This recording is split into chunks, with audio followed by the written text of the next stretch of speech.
Good evening students. आज से मैं वर्ग दसम के लिए गणित के चैप्टरों से वीडियो लेके आ रहा हूँ। गणित के चैप्टर का एक तरह से कहा जाए तो नोट्स है।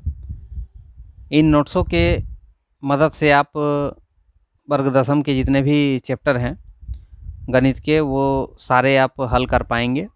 उनमें जितने भी प्रश्न हैं सभी प्रकार के प्रश्न का हल मैं इस वीडियो के माध्यम से आप लोगों को बताऊंगा। तो मेरे साथ जुड़े रहें और जो अब तक मेरे इस चैनल को सब्सक्राइब नहीं किए हैं वो सब्सक्राइब कर लें। और अगर आपको किसी प्रकार की असुविधा होती है तो आप मुझे मेरे व्हाट्सएप नंबर पर टेक्स्ट कर सकते हैं अपने बायो के साथ, जैसे कि अपना नाम, अपना पता, उनके साथ अपने प्रश्न लिख के मुझे व्हाट्सएप करें। मेरा नंबर है 8340469913। इस नंबर पे आप मुझे टेक्स्ट करके भी पूछ सकते हैं अगर किसी गणित में आपको असुविधा होती है तो। धन्यवाद। तो मेरे वीडियो के साथ जुड़े रहें और देखते रहें। गणित का बेसिक वर्ग दसम के लिए जो गणित के चैप्टर हैं, प्रत्येक चैप्टर से मैं अलग अलग वीडियो के माध्यम से आप लोगों को गणित बताते रहूँगा। तो मेरे साथ जुड़े रहें। धन्यवाद।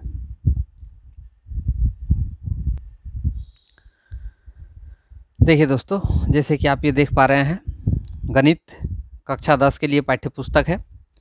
ये NCERT की बुक है। इसी बुक को फॉलो करते हुए मैं इसके प्रत्येक चैप्टर का, प्रत्येक प्रश्नमाला का हल करके आप लोगों के सामने रखूँगा। जैसे कि यहाँ पे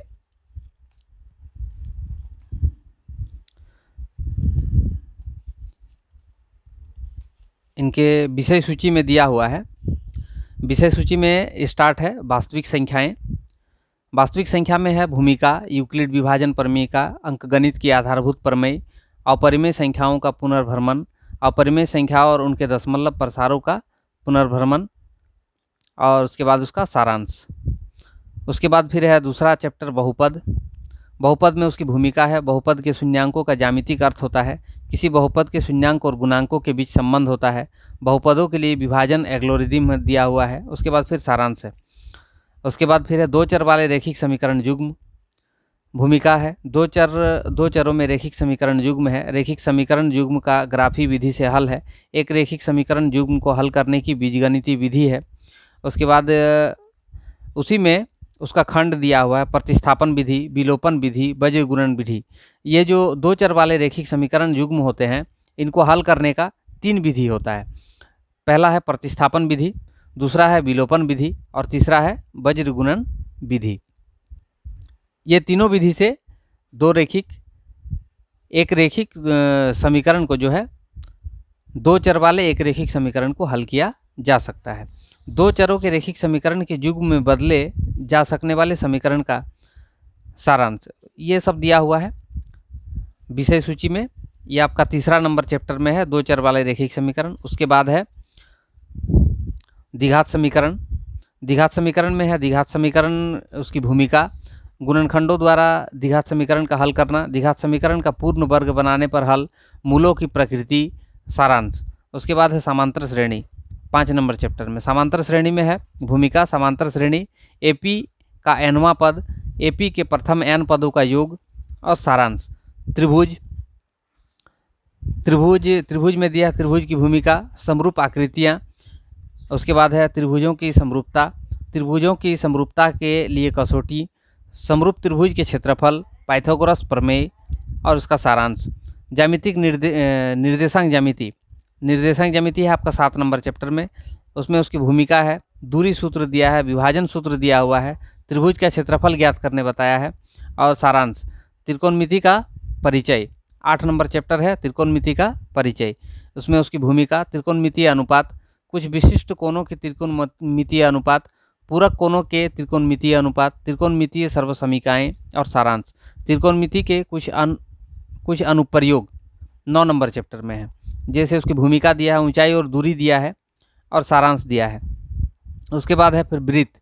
वृत्त की भूमिका, वृत्त की स्पर्श रेखाएं, एक बिंदु से एक वृत्त पर स्पर्श रेखा की संख्या कितनी होती है उसके बारे में जानकारी है।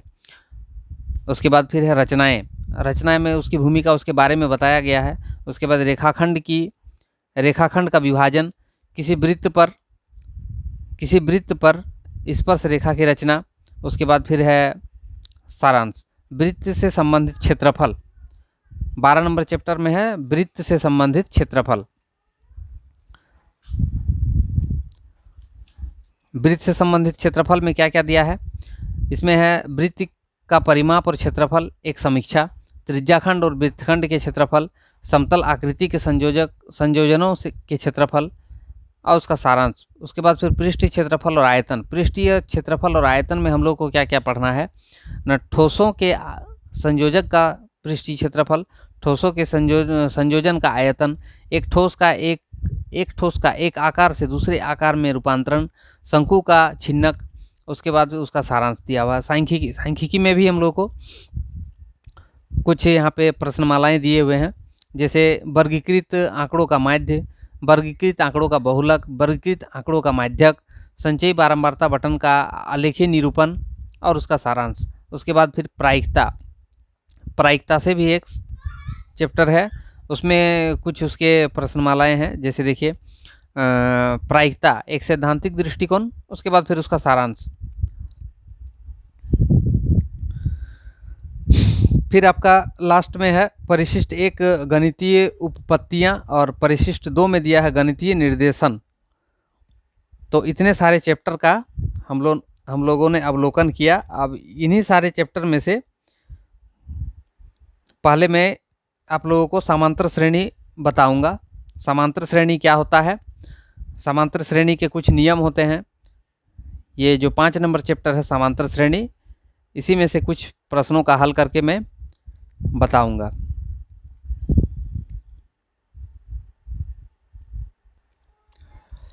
देखिए हम लोग जो चर्चा करने वाले हैं समांतर श्रेणी के ऊपर। समांतर श्रेणी को एपी भी कहा जाता है, एपी अर्थमेटिक प्रोग्रेस। इसमें क्या होता है, समांतर श्रेणी जो है एक ऐसा श्रेणी होता है जिसके प्रत्येक पदों के बीच एक ही अंतर पाया जाता है। मैं इसका परिभाषा आप लोगों को लिख देता हूं।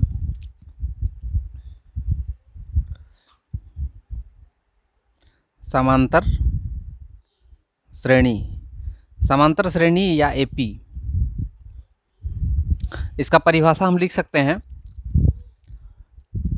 ऐसी श्रेणी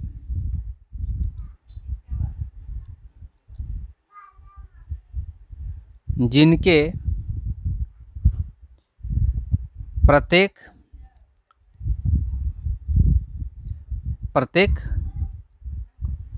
पदों के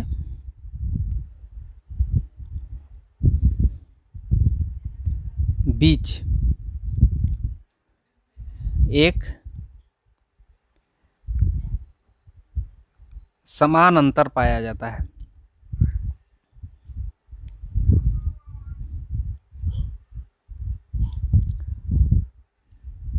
जिसे सार्व अंतर, इसको छोटा डी से सूचित किया जाता है, सार्व अंतर कहा जाता है।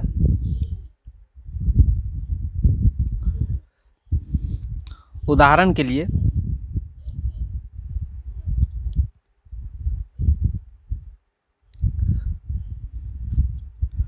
यदि हम ले ले 2, 4, 6, 8 ऐसे अनगिनत अनंत तक n पदों तक,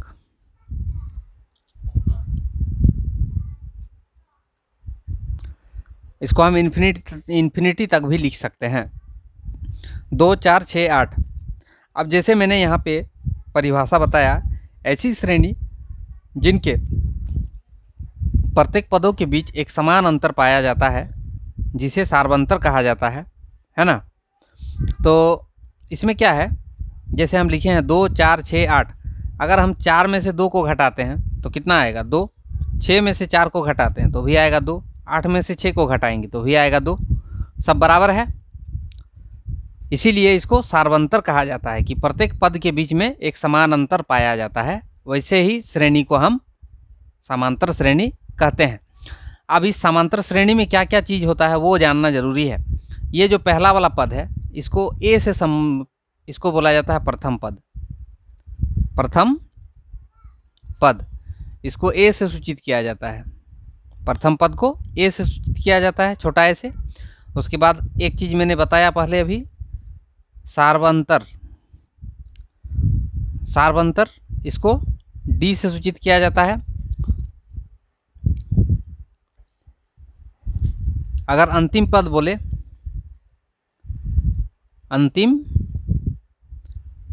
पद, अंतिम पद को बोला जाता है ए एन, या तो हम इसको बोल सकते हैं एनवा पद। एनवा पद या अंतिम पद, ये दोनों में से कोई भी हम लोग लिख सकते हैं। एनवा पद या अंतिम पद, इसको हम लोग ए एन से सूचित करते हैं। ए एन का एक फॉर्मूला होता है। ए एन बराबर होता है a plus n minus 1 into d. इस फॉर्मूला को आप लोग ध्यान में रखिएगा। अगर एनवा पद निकालने बोल रहा है तो एनवा पद के लिए आपका अगर ए दिया हुआ है, डी दिया हुआ है और एन का मान दिया हुआ है, जैसे कि बोल दिया कि एक श्रेणी दिया हुआ है, इस श्रेणी में 8वां पद क्या होगा, 9वां पद क्या होगा, तो एन का मान वहाँ पे जो कहा जाएगा 8वां पद, जैसे 8वां पद कह रहा है तो एन का मान हो जाएगा 8। और ये उसमें तो श्रेणी में आपका पहला पद दिखेगा ही। मान लीजिए इस तरह का श्रेणी लिखा हुआ है 2 4 6 8, ये दिया हुआ है, कह रहा है कि इसका 10वां पद क्या होगा, 10वां पद ज्ञात कीजिए। तो इसमें हम लोग क्या करेंगे, ए का मान हम लोगों का कितना है 2, ए का मान है 2, डी का मान कितना है, ये दोनों को घटाने से कितना प्राप्त हुआ 2, और यहाँ पे एन का मान, एन का मान दिया हुआ 10, यानी कि एन बराबर 10। तो हम लोग इस फॉर्मूला में बैठा के ए एन यानी कि 10वां पद लिख सकते हैं। ए 10 बराबर हम लोग लिखेंगे यहाँ पे ए का मान 2, एन का मान 10 माइनस 1 गुना डी का मान 2। 2 जोड़ 10 में से 1 घट जाएगा 9 गुना 2, 2 जोड़ 9 दूनी 18, 18 और 2 20। इसका 10वां पद क्या होगा 20। अगर इस तरह से हम लिखते जाएं 10 नंबर पद क्या आएगा 20 आएगा। ठीक है, इस प्रकार से हम इसका एनवां पद ज्ञात कर सकते हैं इस फॉर्मूला के मदद से। अब थोड़ा सा हम लोग चलते हैं इस चैप्टर के आगे। ये तो हो गया आपका बेसिक जानकारी जो समांतर श्रेणी के लिए ज़रूरी है। उसके बाद फिर अब हम लोग देखते हैं चैप्टर में क्या क्या गणित दिया हुआ है, उसको हल किस प्रकार से हम निकालेंगे। ठीक है,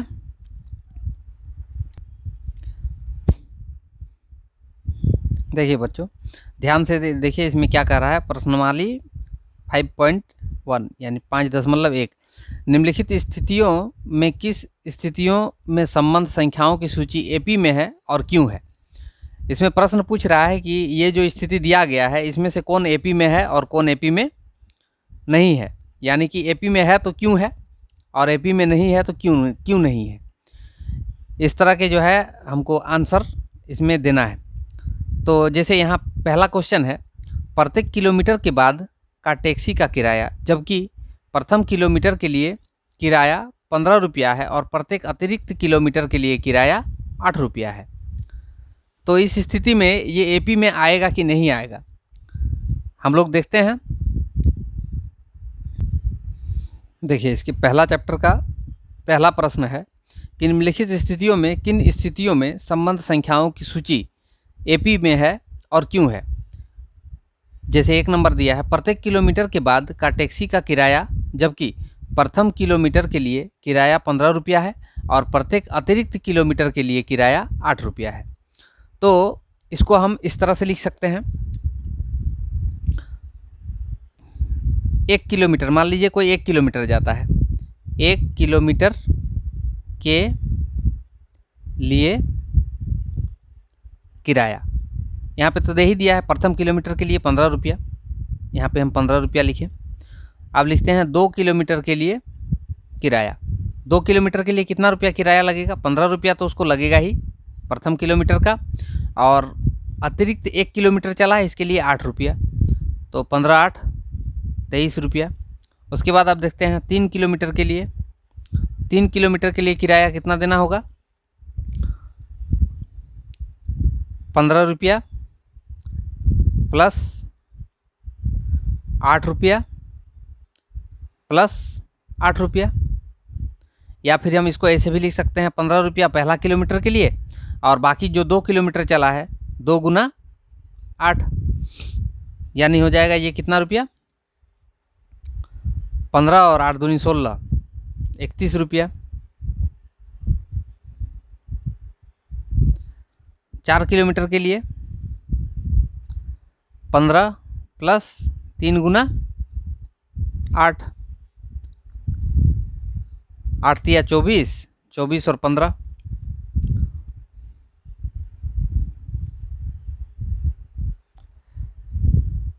39 रुपया। तो ऐसे करके अगर हम इसको श्रेणी में लिखते हैं, एपी हम लोग का जो प्राप्त होता है वो कैसे? पहला 15, दूसरा 23, तीसरा 31 और चौथा 39। अब ये एपी में नहीं है या नहीं है, इसको हम कैसे जांचेंगे? ये एपी में है या नहीं है, इसको जांचने का विधि है, दूसरा पद से पहला पद को घटाइए। दूसरा पद क्या है? 23, 23 में से पहला पद को घटाते हैं 15, बराबर तीसरा पद में से दूसरा पद को घटाइए, 31 माइनस 23। अगर ये दोनों बराबर आया तब हम समझेंगे कि ये एपी में है, और यदि बराबर नहीं आता है तो एपी में नहीं है।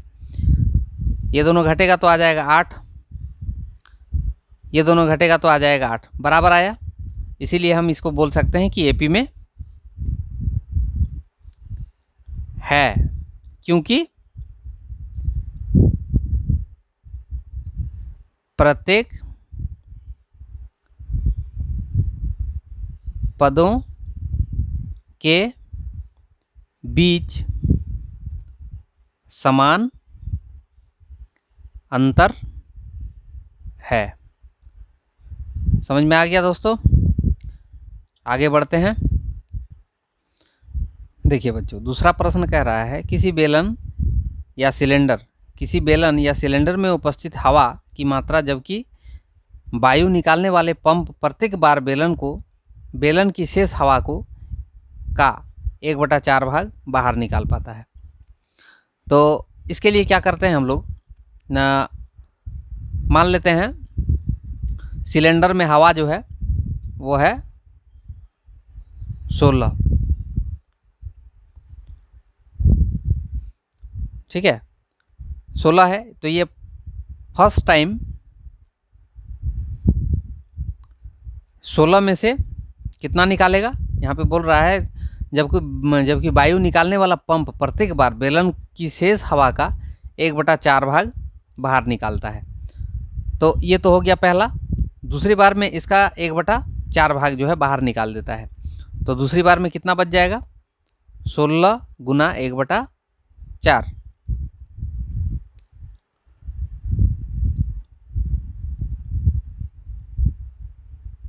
चारे चारे 16, यानी कि 4।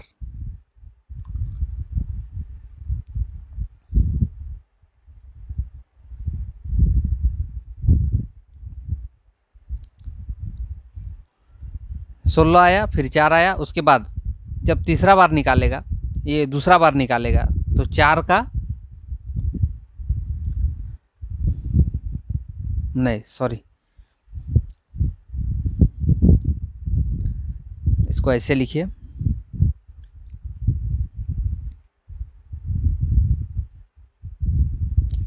प्रथम में 16 है,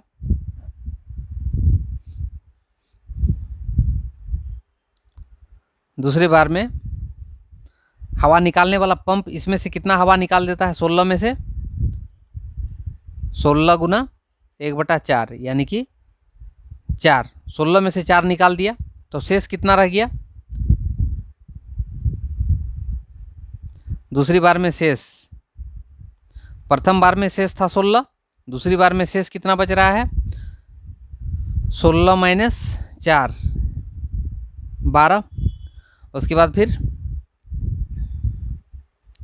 तीसरे बार में शेष कितना बचेगा? 12 का फिर 1/4 भाग 4 तिया 12। अब 12 में से 3 निकाल दिया तो बचा 9। अब ये तीनों में हम लोग देखते हैं ये एपी में आता है कि नहीं। अगर एपी में हम लिखते हैं तो इस तरह लिखाएगा 16 12 9। अब इसमें से इसको घटाइए, ये दोनों को घटाइए और ये दोनों को घटाइए। 16 माइनस 12 या 12 माइनस 16, दोनों में से कोई कुछ भी कर सकते हैं। अगर हम 12 माइनस 16 लिखते हैं तो आएगा -4। अगर हम 9 माइनस 12 लिखते हैं तो आएगा -3। ये दोनों तो बराबर नहीं आ रहा है, इसीलिए हम लिख सकते हैं ये एपी में नहीं है। ठीक है, ये एपी में नहीं है। आगे बढ़ते हैं। देखिए तीसरा प्रश्न है, प्रत्येक मीटर की खुदाई के बाद एक कुआं खोदने में आई लागत, जबकि प्रथम मीटर खुदाई की लागत 150 रुपया है, बाद में प्रत्येक मीटर खुदाई की लागत 50 रुपया बढ़ जाती है। तो इसको हम लोग इस प्रकार लिख सकते हैं, लिखेंगे प्रथम मीटर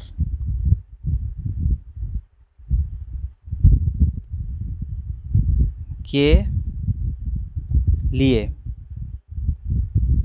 लागत 150। उसके बाद लिखेंगे दूसरे मीटर के लिए लागत 150 प्लस 50 यानी कि 200। और तीसरे मीटर के लिए लागत यहाँ पे 150 प्लस 2 गुना 50, 50 दूनी 100 और 150 यानी कि 250। तो 3 गो से ही हम लोगों को एपी के बारे में पता चल जाएगा, एपी है या नहीं है। इसको हम ऐसे लिख सकते हैं, एपी 150 200 और 250। यदि एपी है तो हम इसको लिख सकते हैं ऐसे 200 माइनस 150 बराबर 250 माइनस 200। ये दोनों घटाएंगे तो आएगा 50, ये दोनों घटाएंगे तो आएगा 50, दोनों बराबर आ रहा है, इसलिए लिखेंगे हम एपी है। इसी प्रकार से बच्चों आपके टेक्स्ट बुक में जो प्रश्नवाली है 5.1 उसका 1 नंबर का 4 नंबर क्वेश्चन मैं पढ़ के आप लोगों को बता देता हूं। इसको आप लोग अपने से बनाने का प्रयास कीजिए, क्या आएगा इसका आंसर, और आप उसे बना के मुझे कमेंट सेक्शन में बता सकते हैं या तो फिर मुझे व्हाट्सअप कर सकते हैं जो मैंने नंबर आप लोगों को बताया। यदि नंबर आप लोगों को याद नहीं आ रहा है तो मैं और एक बार अपना नंबर लिख देता हूं, व्हाट्सअप नंबर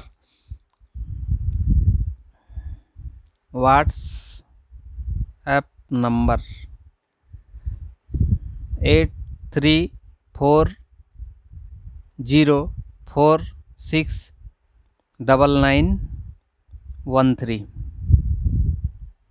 इस नंबर को नोट डाउन कर लीजिए और इस नंबर पे मुझे व्हाट्सअप करें अगर किसी तरह की कोई असुविधा हो तो।